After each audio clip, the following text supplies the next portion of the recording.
Right, well, thank you very much. I've been waiting my turn basically.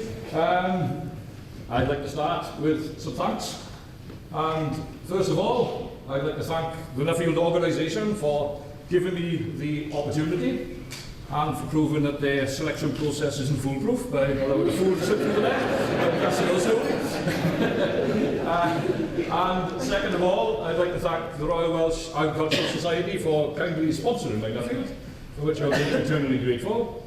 And thirdly, and by no means least, I'd like to thank all my friends and family for their support, not just during my travels, but over the years, and especially my wife Alison and my two children, Anna and Debbie, who are my constant inspiration. Now, like all the other new Nuffields, you get awarded this wonderful award and you're sat there thinking, oh God, I've got to do something about this now. And you're thinking, where do I start? And I thought, well, my topic is all about grass and grazing, so the obvious place is to start in the field.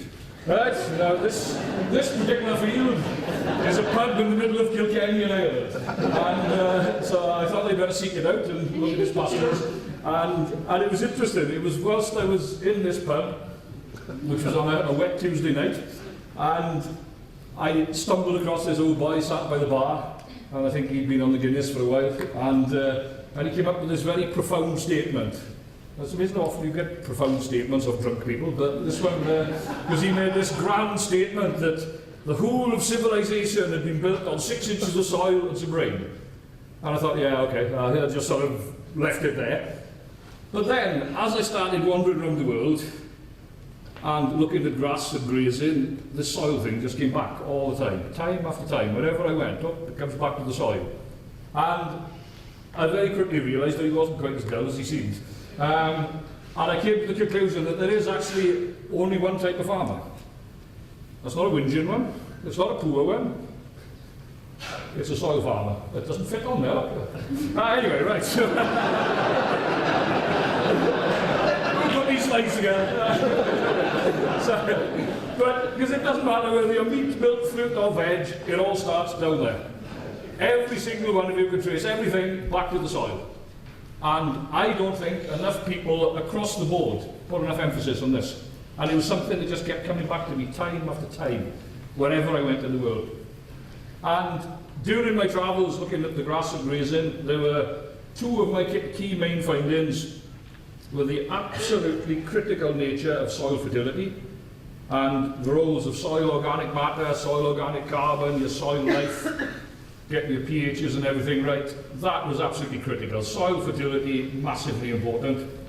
And also the role of rotational grazing or controlled grazing or whatever else you want to call it.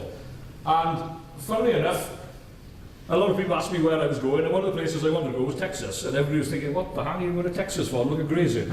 But I knew there was a grass-fed beef enterprises out there, and I wanted to see how they did it. And it was fantastic, because those two farms there were 3 miles apart.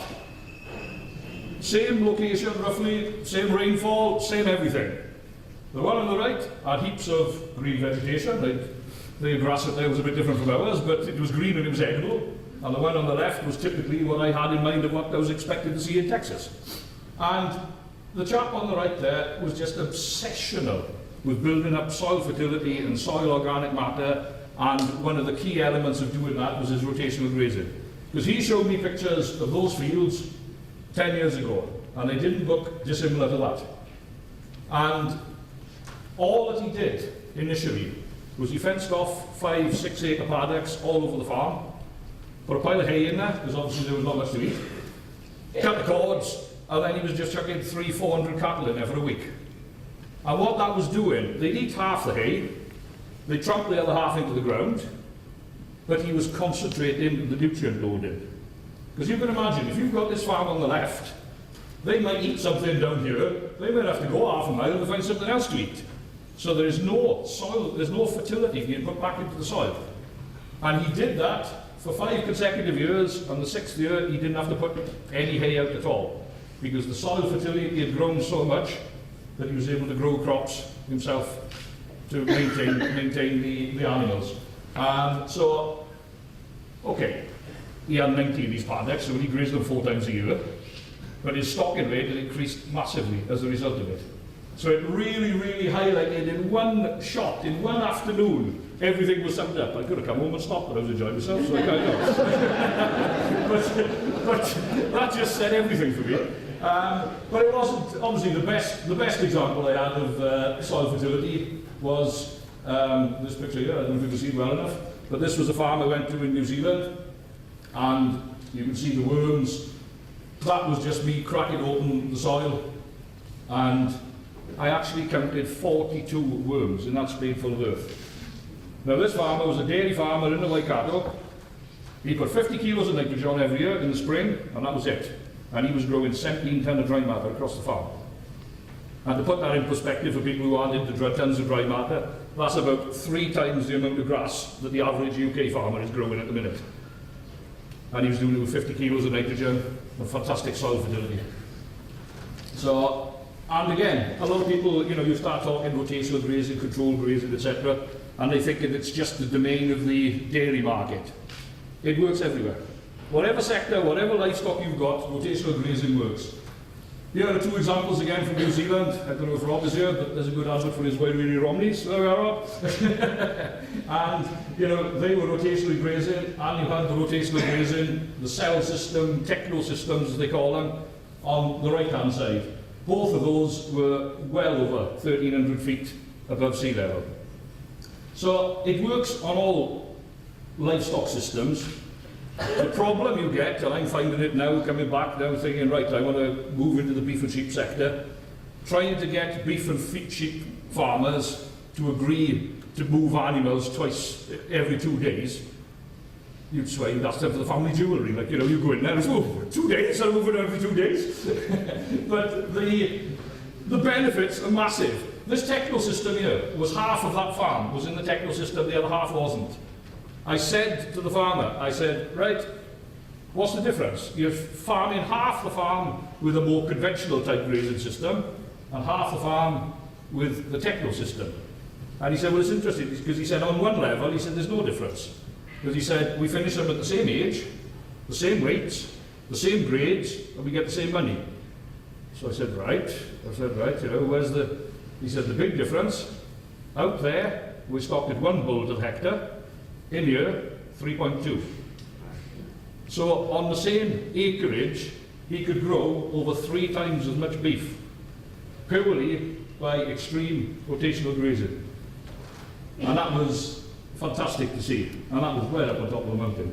And I waited till I was on the quad coming back the other side so I could take a picture back of the actual system, of the actual cells.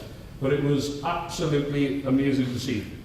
And that was the difference. And there's the old adage that you graze grass to grow grass, but you have to rest grass to grow even more grass. And that's the problem with set stocking. The rest of the farm was set stocked, so they were just going around mopping up that first leaf all the time. On these systems, you graze it, get off it, leave it regenerate, and then go back and graze it again. And that is the key to it. You rest the fields. You allow that plant to get near, somewhere near, its maximum potential. So that was, those were 2 real key findings. The third key finding, I suppose, and it's been touched on umpteen times today, well, I think grazing's got a part to play in it, but its cost of production is king. It's like Tim was saying earlier, essentially every farm is a business, and they need to start thinking that way if they're not already. And essentially, they are manufacturing businesses. You're manufacturing your meat and your milk and your veg and all the rest of it. Now, no other manufacturing business would be able to survive if they didn't know the cost of production. Why should farmers be any different? Just because they've got a big asset behind them shouldn't lead them to become inefficient. And on another front, our main sponsor here, and I've sat in the front here, of HSBC, if you are wanting to go to a bank to get some money, if you can't prove to them that you've got a grasp of your cost of production and you can actually make the returns on the money that you're asking for, why should the banks give it to you? There's a lot, it was the common denominator on an awful lot of the most successful farms that I visited all over the world. It didn't matter about systems or whether they were beef, sheep, dairy, it didn't matter. But it's my 10-minute warning, right? But they all had a fantastic grasp on the cost of production. The most extreme example was when I was in New Zealand, and there was one chap, and he could tell me how much profit he was making for every kilogram of dry matter that he fed on the farm. I wouldn't want to go and have a drink with him because, quite frankly, he was boring me to death. But it was fantastically interesting as what a grasp he had of his business. Right, I'm going to go off topic a minute for this because I've only got 2 minutes left. And one of the big things for me with the whole Nuffield experience was just that, the experience, the things that I've been able to see and do and stumble across that otherwise I wouldn't have had a prayer. And going back to Texas, I took one of many wrong turns one afternoon and ended up in the yard of this ranch in the middle of nowhere.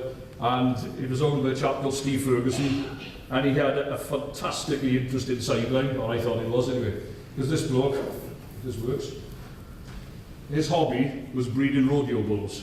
Right? Now I spent the whole afternoon with this chap looking at these rodeo bulls and asking him about, you know, how he did it, and the last one that he had that got into the pro circuit, he sold for $85,000. So it's quite a lucrative one if you get a completely psychotic bull.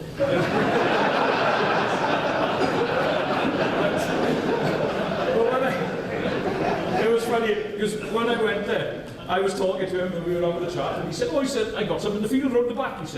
He said, "Come round here now." He said, "Be quiet." And I got to be honest, that's not a particular strength of mine. I was a bit dubious on this one, but I had my camera out and I managed to take about 6 snaps before they just disappeared in a cloud of smoke. But I just kept thinking all the time to myself, at what point, and there was probably alcohol involved, but I thought, at what point did somebody turn round and say, right, I know, I wouldn't mind writing one of those things. It just baffled me. Anyway, right, my take-home messages, because my time is up.